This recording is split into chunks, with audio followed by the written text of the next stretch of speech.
मेरी रक्षा करिए, मेरा भय दूर करने वाला इस समूची सृष्टि में और कोई दूसरा नहीं है। संसार के जीव तो परस्पर मृत्यु से त्रस्त हैं, वो हमारी रक्षा क्या करेंगे।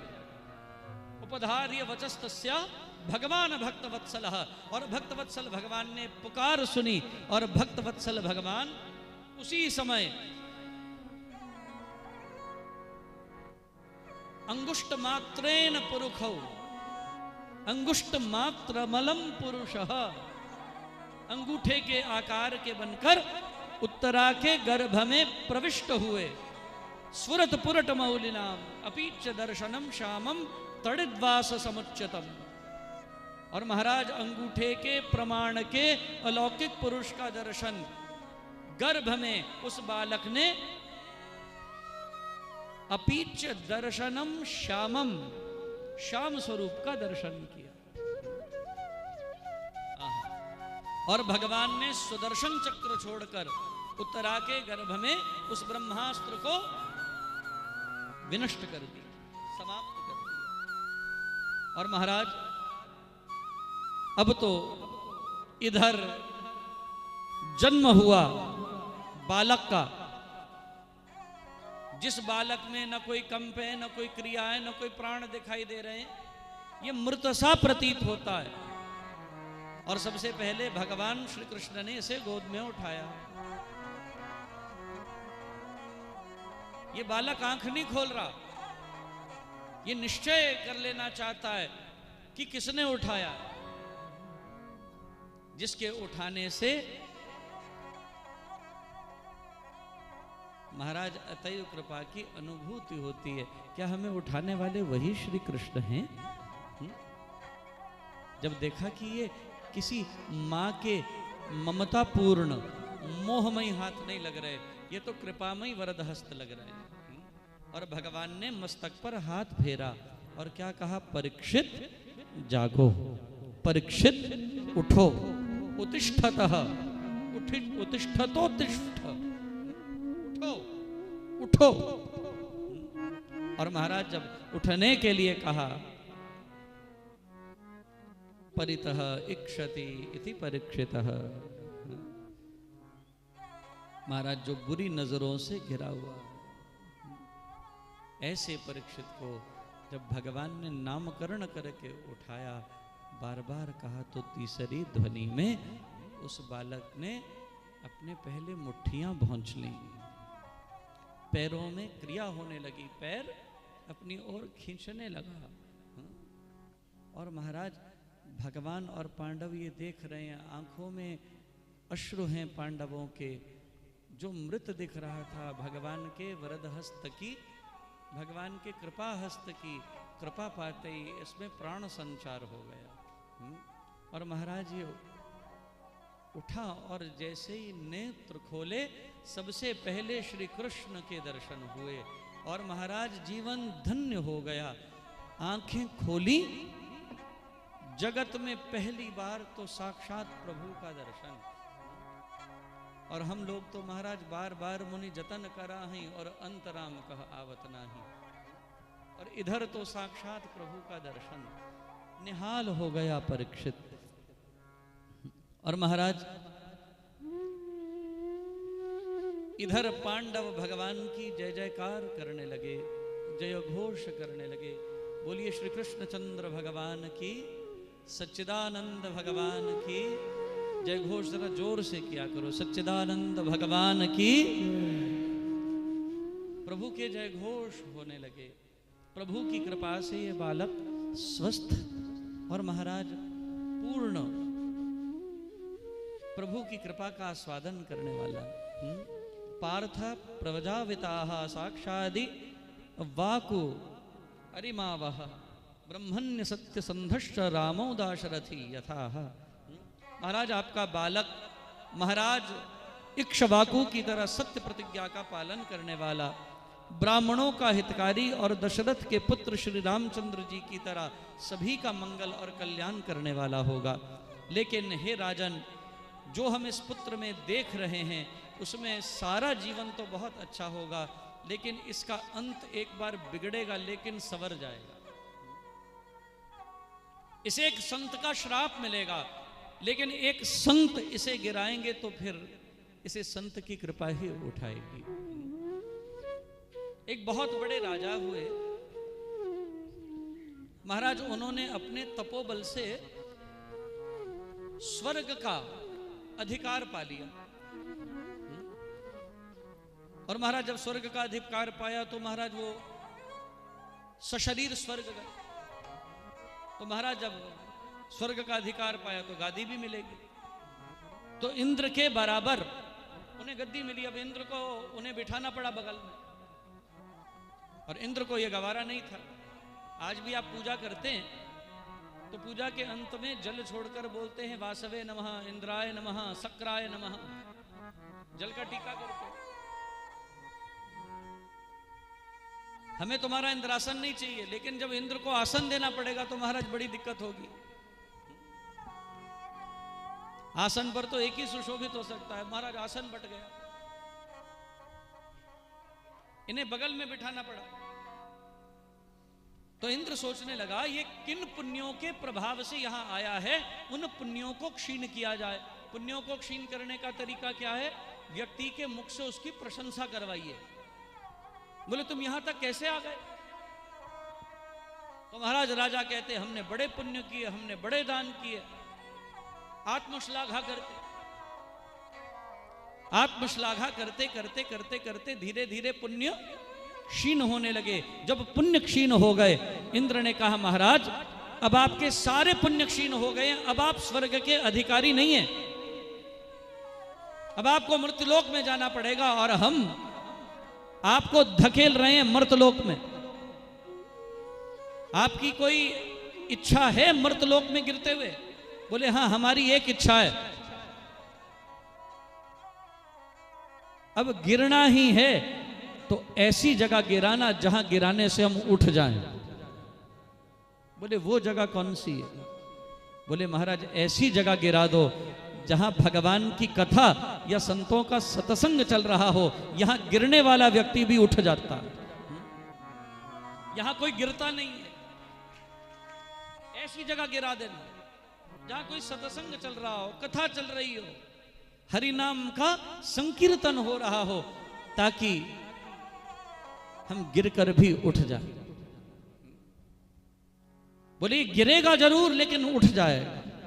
संतों का सत्संग इसे उठाएगा। एक संत का श्राप मिलेगा और दूसरे का सत्संग इसका कल्याण करेगा। महाराज वही परीक्षित बड़े हुए, उन्होंने सभी देशों के ऊपर लिखा है भद्राश्वम केतुमालम च भारतम उत्तरान कुरुन किम पुरुषादीनि वर्षानि विजित्य जगृहे बलिम। इन सारे क्षेत्रों को किम पुरुषादि के केतुमाल भद्राश्व उत्तर भारत के सभी क्षेत्रों को जीतते हुए भगवान श्री कृष्ण का जयघोष करते हुए वापस लौट रहे थे। और लौटते हुए दृश्य देखा, धर्मः पदः एकेन विच्छाया मुपल भयंगा पृच्छति समाश्रुवदनाम विवत्सामिव मातरम। बैल के वेश में धर्म को एक पैर पर खड़े हुए देखा, जिसके 3 चरण मिट चुके थे। 3 चरण कौन से थे?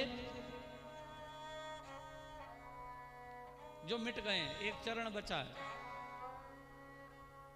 चलो इसे 5वां प्रश्न बना देते हैं, वो पहले वाले को 2 कर देते हैं। 5वां प्रश्न लिख लो। धर्म के 4 चरण कौन से हैं और कौन से 3 चरण मिटे? हम नहीं बताएंगे, तुम्हें ही बताना। हम वैसे पढ़ देते हैं संस्कृत में। अब तुम्हारी बुद्धि हो, समझ आती हो तो उत्तर निकाल लेना।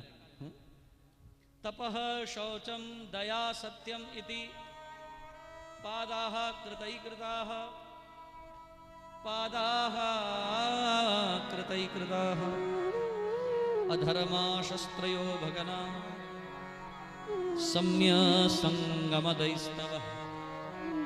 सम्यसंगसदैस्तवः। 4 चरण है धर्म के। 5वां प्रश्न, धर्म के 4 चरण कौन से? हमने सुना दिए, हमने तुम्हें संस्कृत में सुना दिया, तुम हमें हिंदी में ही बता देना।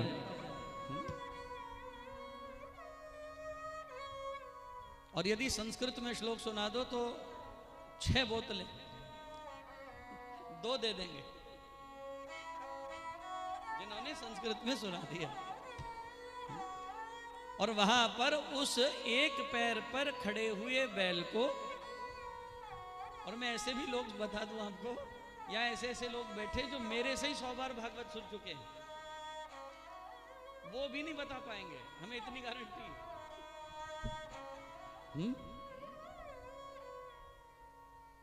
क्योंकि भागवत को पीना पड़ेगा, इसका पान करना पड़ेगा। और यहां दिल्ली में तो ऐसे ऐसे बैठे हैं 1000 बार सुन चुके होंगे, 1000 बार। महाराज, धर्म जो वृषभ के रूप में, एक श्लोक आता है, मंगलम भगवान शंभो मंगलम वृषभध्वज मंगलम पार्वती नाथ मंगलाय तनो हरः। यही भगवान विष्णु के लिए भी बोला जाता है, मंगलम भगवान विष्णु मंगलम गरुड़ध्वज मंगलम पुंडरीकाक्ष मंगलाय तनो हरि।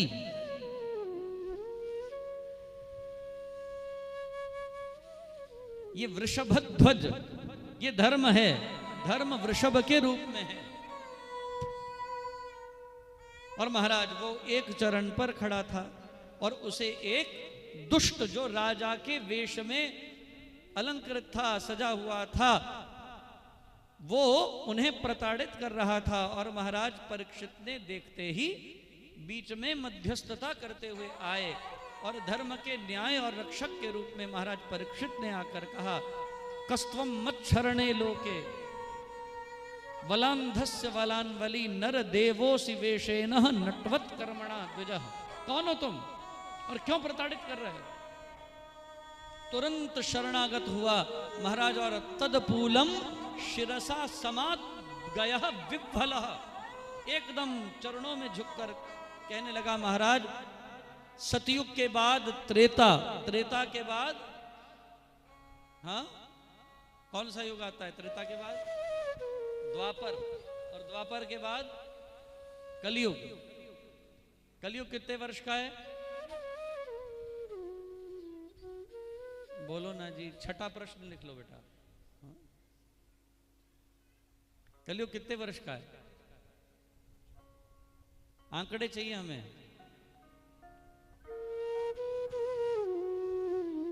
अच्छा, फिर द्वापर कितने वर्ष का है? फिर त्रेता कितने वर्ष का है? और फिर सतयुग कितने वर्ष का है? और आंकड़ा चाहिए ये कि एक चतुर्युगी कितनी होती?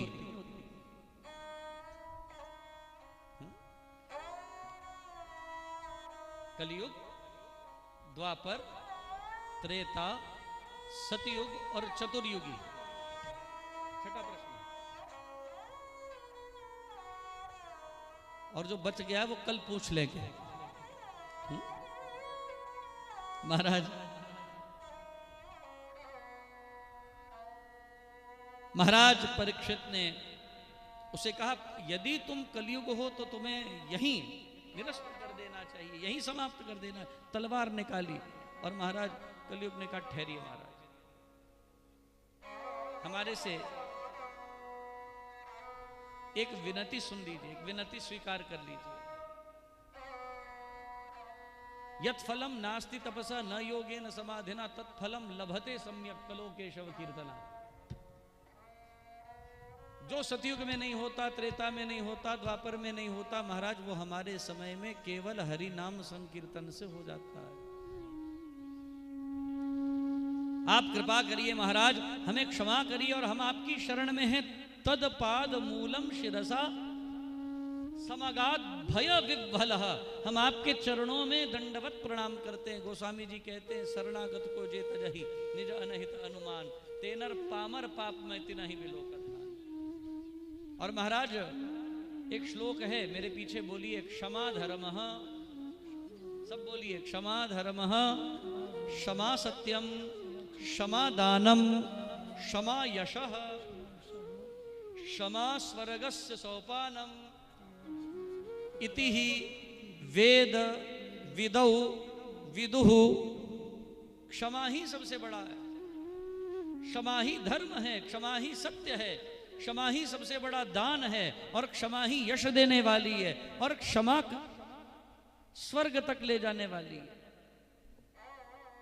महाराज परीक्षित को कहा, महाराज आप हमें क्षमा कीजिए, कृपा कीजिए महाराज।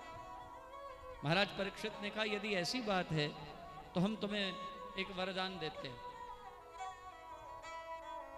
तुम इन 4 जगह पर रहना। अभ्यर्थी तस्तदा तस्मिन् स्थाननानि कलये ददो, द्यूतम पानम स्त्रियः सूनः यत्रः धर्मश्चतुर्विधः। 7वां प्रश्न लिख लो बेटा, कल पूछ लेंगे। ये श्लोक हमें ज्यों का त्यों सुना दो। जैसा श्लोक सुनाया वैसे ही सुनाना। हमारे पीछे दोहरा लो, दोहरा के भी नहीं बोल पाओगे, चलो दोहरा लो। अभ्यर्थी तस तदा तस्मिन् स्थाननानि कलये ददो, द्यूतम पानम स्त्रियः सूनः यत्रः धर्मः चतुर्विधः। बस यही सुनाना है, यही सुना दीजिएगा। 7वां प्रश्न ऐसे ही सुनाना, विच्छेद करके, अन्वय करके।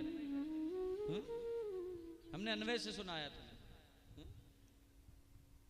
अभ्यर्थी तस तदा तस्मिन् स्थाननानि कलये ददो, द्यूतम पानम स्त्रियः सूनः यत्रः धर्मः चतुर्विधः। ऐसे सुना दीजिएगा। ये 7वां प्रश्न है। शहद ही शहद खाते रहना,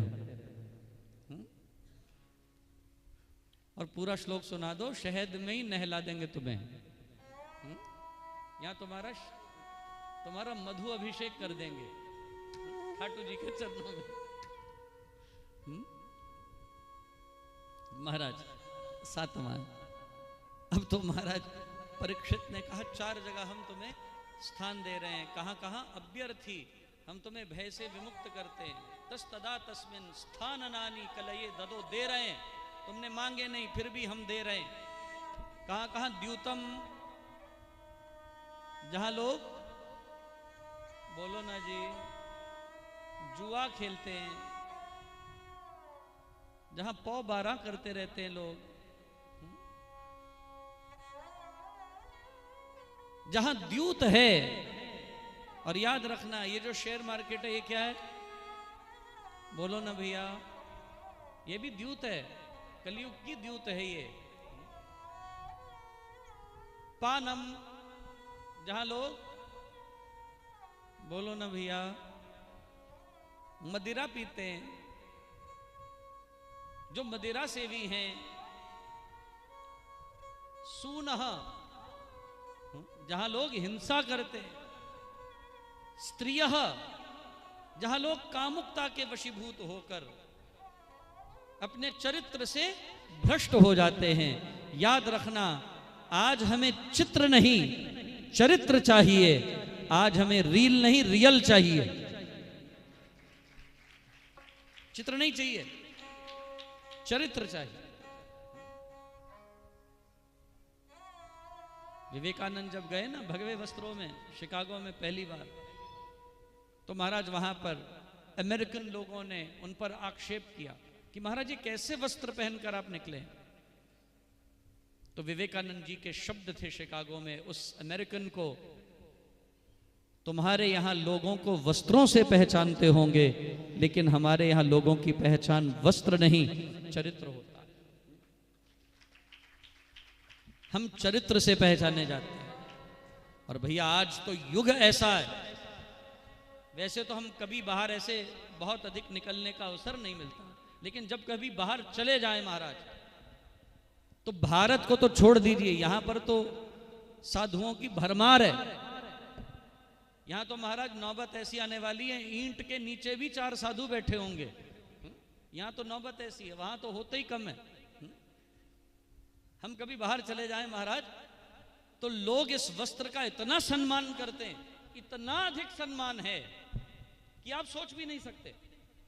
और मैं भारतीय मूल के लोगों की बात नहीं कर रहा, मैं अमेरिकन की बात कर रहा हूं, वेस्टर्नर्स की बात कर रहा हूं। बहुत अधिक सम्मान है।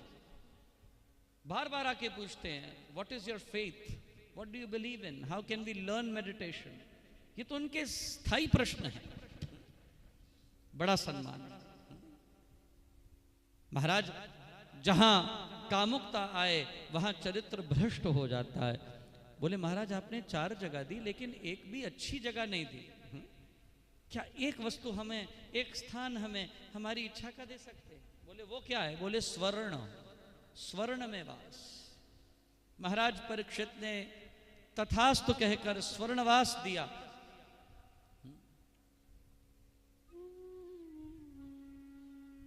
आठवां प्रश्न लिख लो बेटा, तथाह अस्तुहु,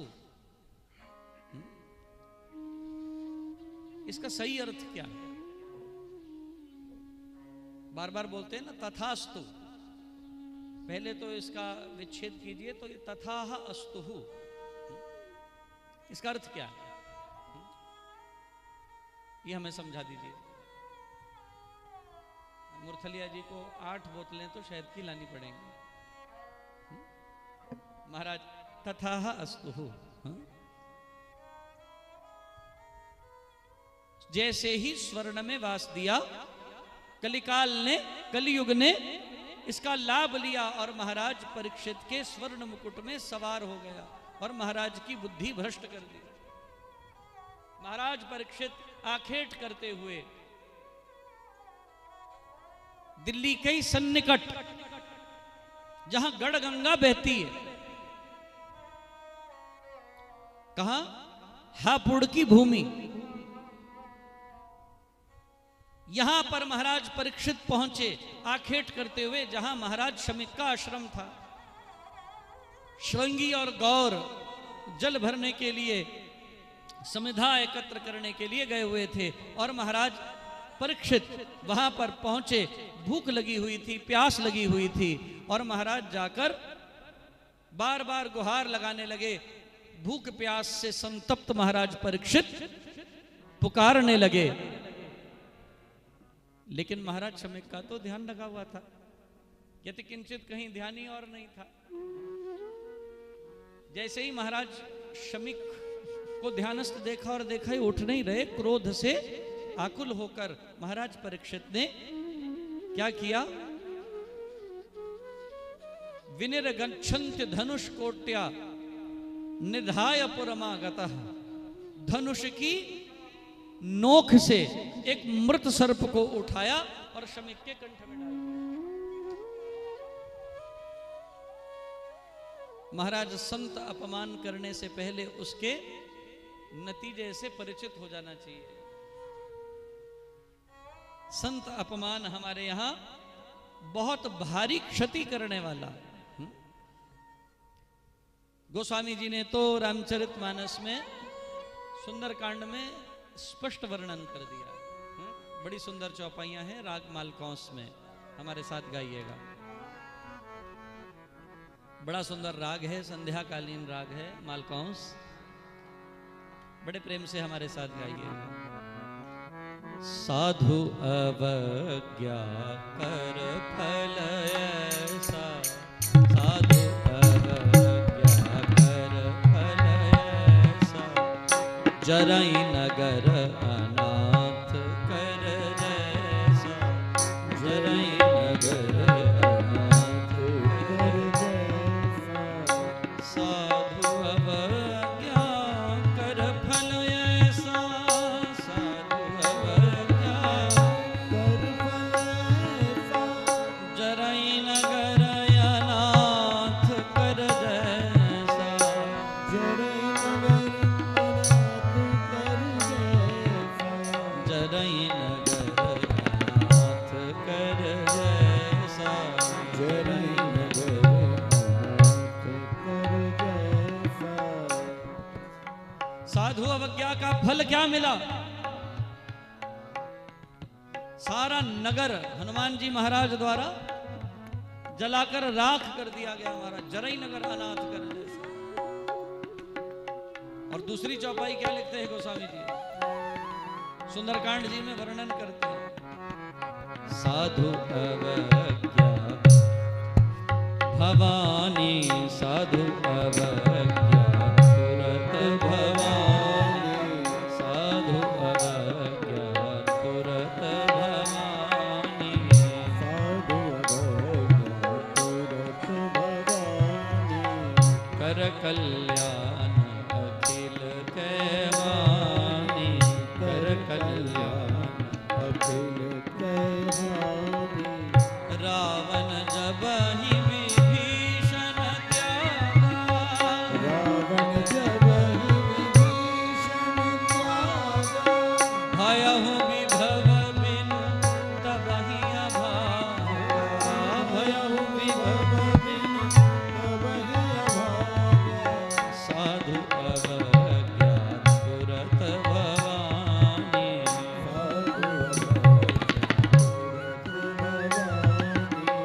कर कल्याण अखिल कहवानी,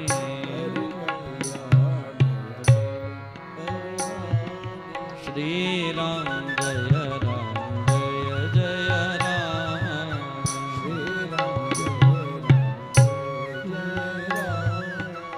श्री राम जय राम, श्री राम जय राम जय जय राम,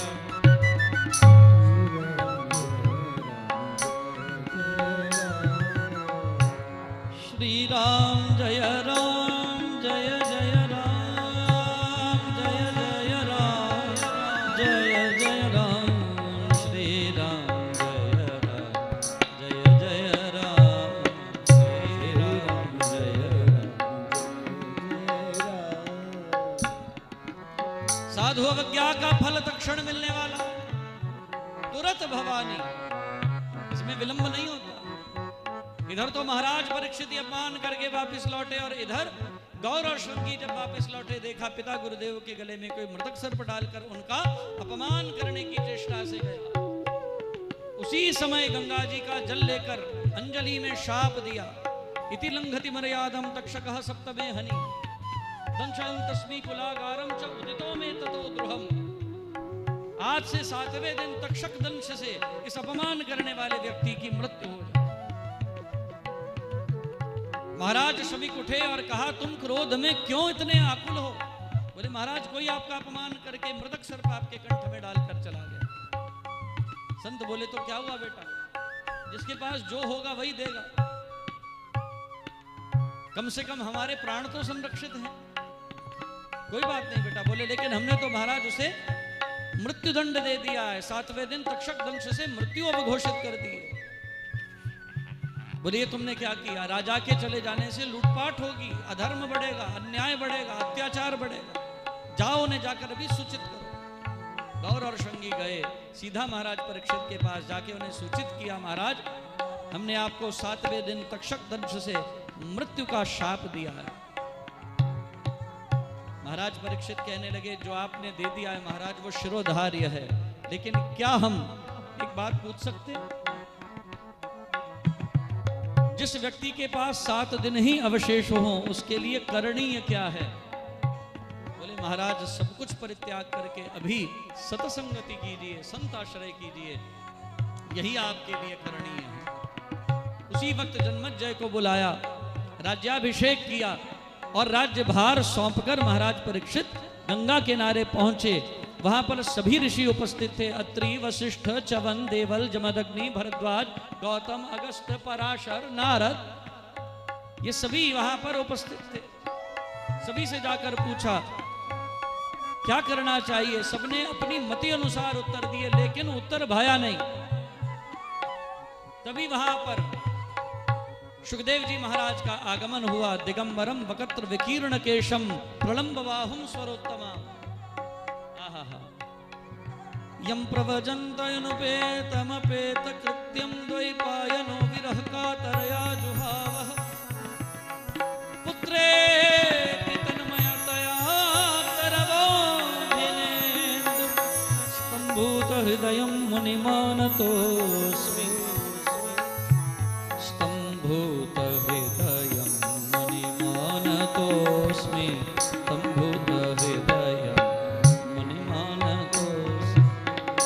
कृष्ण चैतन्य प्रभु नित्यानंद, श्री कृष्ण चैतन्य प्रभु नित्यानंद, हरे कृष्ण हरे राम, हरे कृष्ण हरे राम, राधे गोविंद, हरे कृष्ण हरे राम, राधे गोविंद। महाराज सुखदेव का आगमन हुआ, दिगंबरम वकित्र वकीर्ण केशम। ऐसे परम मुनि वहां पधारे और जैसे ही सबने सुखदेव जी को देखा, सब अपने आसन से खड़े हो गए, प्रणाम किया, वंदन किया, आसन पर सुशोभायमान करके राजा सामने आए परीक्षित और कहने लगे, अतः प्रच्छामि संसिद्धिम योगिनाम परमं गुरु पुरुषस्य हयत् कार्यम म्रियमानस्य सर्वथा। जो मनुष्य मरने वाला हो महाराज, उसके लिए जिसके पास केवल 7 दिन अवशेष रह गए हों, उसके लिए करणीय धर्म क्या है?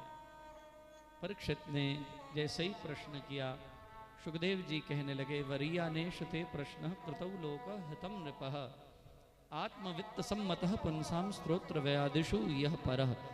तुमने बड़ा उत्तम प्रश्न किया है। हम तुम्हें श्रीमद् भागवत की कथा सुनाएंगे, जिससे तुम्हारे सारे संशय विदीर्ण हो जाएंगे। परीक्षित, ये भगवान की परम कथा सभी का कल्याण और मंगल करने वाली है, इसमें यतिकिंचित कोई संदेह नहीं। बोले महाराज, लेकिन हमारे पास तो 7 ही दिन शेष हैं। बोले तो क्या हुआ? खटवांग नाम के राजा के पास केवल 2.5 घड़ी थी, और 2.5 घड़ी में ही उन्होंने अपनी वृत्ति को प्रभु में तदाकार करके मुक्ति प्राप्त की। तुम्हारे पास तो 7 दिन हैं परीक्षित। बड़े भाव और प्रेम से हमारे बीच में हमारे स्वामी प्रबणाचार्य जी महाराज उपस्थित हैं, उनके भी हम मुखारविंद से उनका आशीर्वाद पालें। आप सभी उनके आशीर्वाद से कृतार्थ हों, और फिर आपसे आज के 7 प्रश्न पूछे जाएंगे और आप उनके उत्तर दीजिएगा, और फिर मैं मूर्खलिया जी को आमंत्रित करूंगा मंच पर स्वामी जी के उद्बोधन के बाद। तो निवेदन करूंगा हमारे बीच में पधारे पूज्य स्वामी श्री रामानुजाचार्य स्वामी अवधेश प्रपन्नाचार्य जी महाराज से कि वो कृपया मंच पर आकर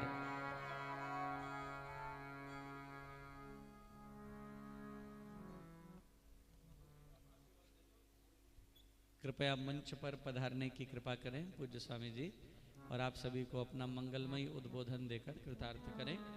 एक बार करतल ध्वनि से आप उनका अभिनंदन करें, फिर प्रश्न पूछने के बाद आप सभी को आरती के लिए आमंत्रित करेंगे।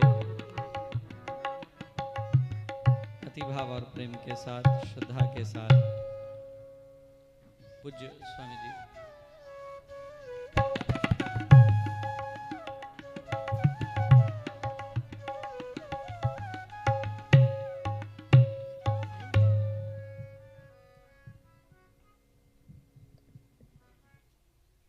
जय श्रीमन्नारायण।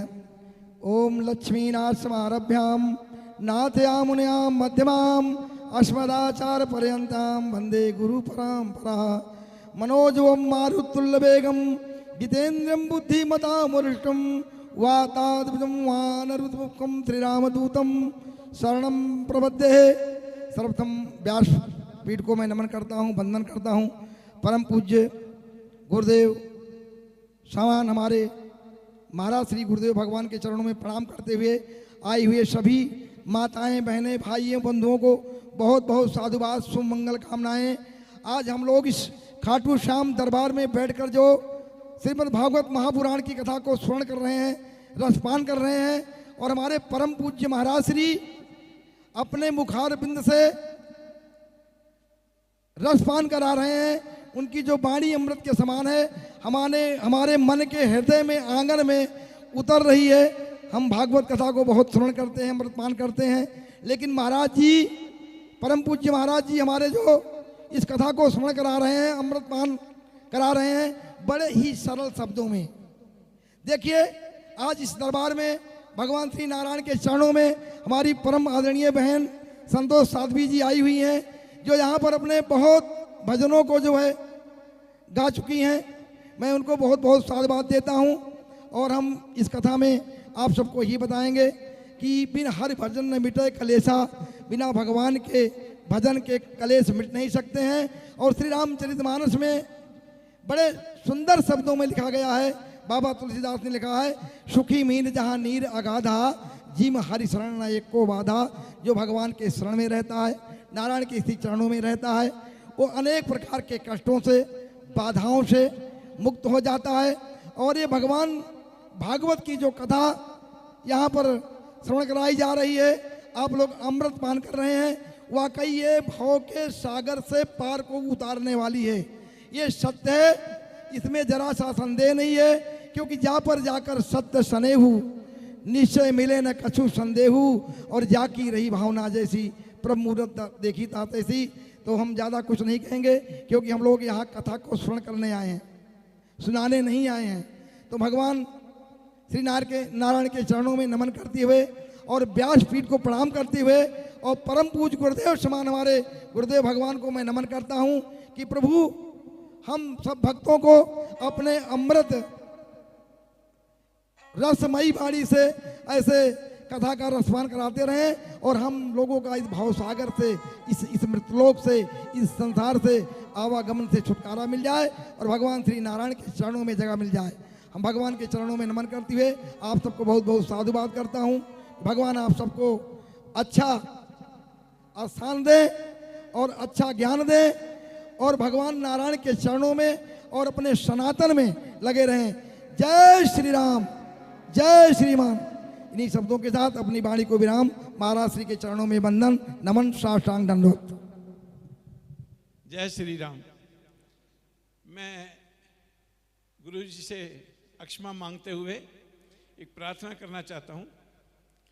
आज के जो प्रश्न हैं वो बहुत गूढ़ प्रश्न हैं और मैं ये चाहता हूँ जो आप कथा सुनाते हैं उस कथा में जिसका वर्णन आता है सिर्फ वही प्रश्न पूछें।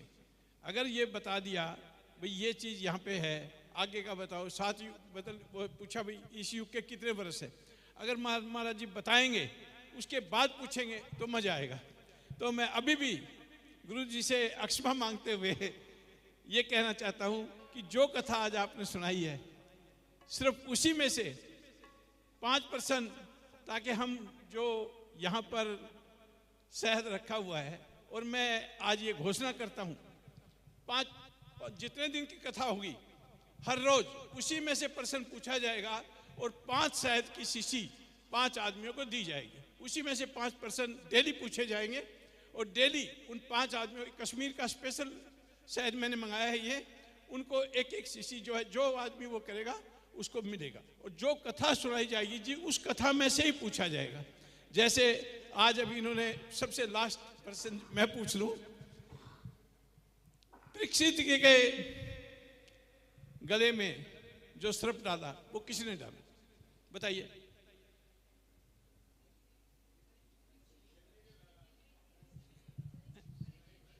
एक आदमी खड़े हो गए।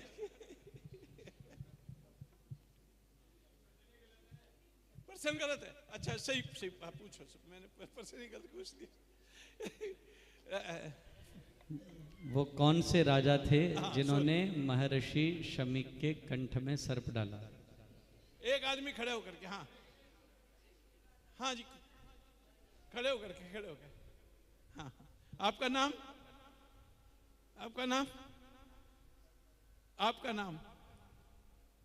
कृष्णा जी, आप दोबारा बताइए।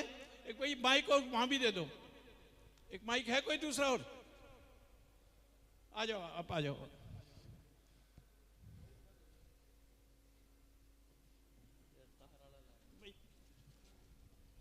अगर हमारे कोई प्रश्न पूछने का पता होता तो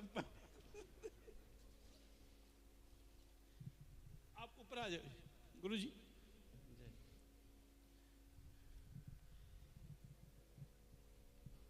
सत्यमेव जयते का श्लोक किसको याद है? नहीं याद? सत्यमेव जोते का श्लोक किसको याद? श्लोक किसको याद? वो तो नहीं होगा, आप बिल्कुल है। बताइए, आप नाम खड़े होइए। हाँ बताइए सर। आ जाओ बेटा, सुनाओ। आप आ जाओ।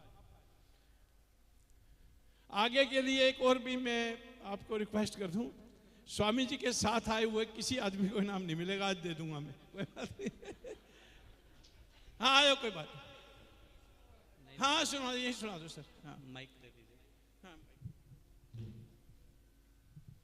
गुरुदेव, 4 वेदों में से अथर्ववेद का उपनिषद है मुंडक उपनिषद।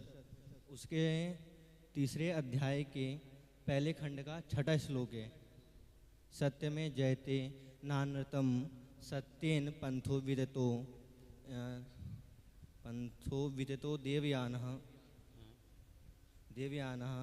येना क्रमन्ति ऋषयो हाप्त कामः यत्र ततः सत्यस्य परम निधानम। हाँ, वाह वाह उसको भी हम देंगे।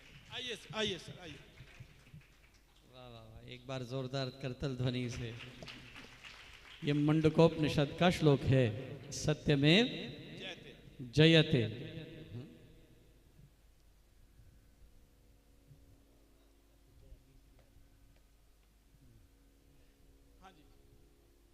तीसरा प्रश्न, धर्म के 4 चरण कौन से हैं? हमने आपको सुनाए थे। धर्म के 4 चरण कौन से हैं?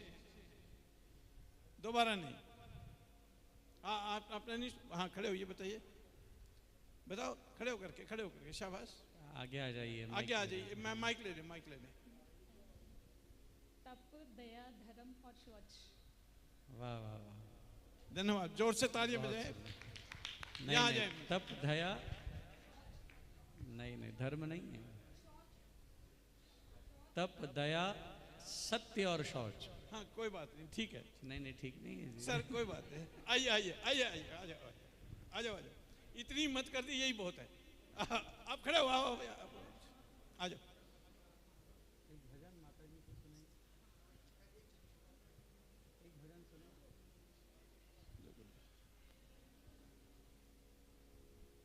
इतनी भी हिम्मत कर दी बहुत है, हमने देना है सर। हाँ, चौथा प्रश्न है, महाराज शमीक के 2 पुत्र और शिष्य कौन थे? महाराज शनि के पुत्र और शिष्य कौन थे? और शिष्य कौन थे? शिष्य भी थे और पुत्र भी थे, उनके नाम शिष्य भी क्या थे, पुत्र भी थे। है किसी को याद है? किसी दूसरा प्रश्न देनी है? उनका नाम था श्रृंगी और गौर, अभी आपको बताया। महाराज शमीक कौन सी जगह पर रहते थे? भारत के किस क्षेत्र में रहते थे? हाँ हाँ, किसने बताया? आइए भाई, बोल दे के बताया करो, पहले उसमें बोलो। हापुड़ के पास। जी। आइए। और अंतिम प्रश्न है, उस गंगा का नाम क्या है जहां श्रृंगी और गौर जल भरने गए थे? खड़े हो जाओ। और दूसरे ने किसने बताया? आप भी खड़े हो जाओ। वेलकम। देखिए, हमारा मतलब ये है, इसमें जो कथा सुनने वाले हैं वो ध्यान लगा करके सुने। मैंने भी नहीं सुनी, मैं बात कर रहा हूँ, मेरे को पूरी बातें भी ध्यान नहीं रहती। तो मैं ये जो इनाम है, इससे आदमी की जिज्ञासा बढ़ती है। आप अपने पड़ोसी को लेकर के आएँ, सबको लेकर के आएँ। ये कथा जो है बड़ी मुश्किल से सुनने में मिलती है, और ऐसे महात्माओं के मुखारविंद से जो ये कथा सुनाई जा रही है, ये अमृत बरस रहा है। तो मैं आप सबसे प्रार्थना करता हूँ कि आप ज़्यादा से ज़्यादा संख्या में यहाँ पधारें, और ये पाँचों के पाँचों दिन, 7 दिन 8 दिन, जितने दिन कथा होगी, वो सबको ये कश्मीर का शहद, जो बहुत ज़बरदस्त मतलब शहद होता है, कश्मीर की स्पेशल वादियों का शहद है, वो उनको रोज़ाना 5 आधी किलो के पैकेट हम उनको सबको देंगे। तो जय श्री राम, जय श्री राम, जय श्री श्याम। और ये देने के लिए ही बनाया गया है। Thank you. गुरुजी, एक वचन सुनाए। अच्छा ठीक।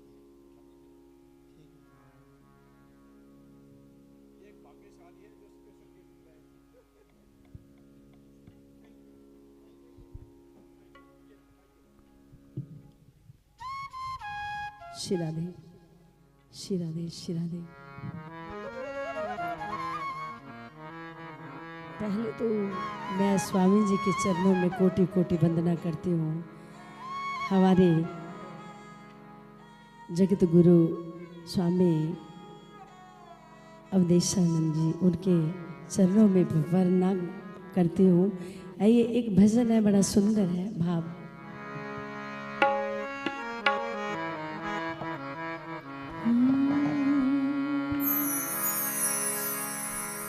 हो करुणामय सरकार ने अरे जीना सिखा दिया,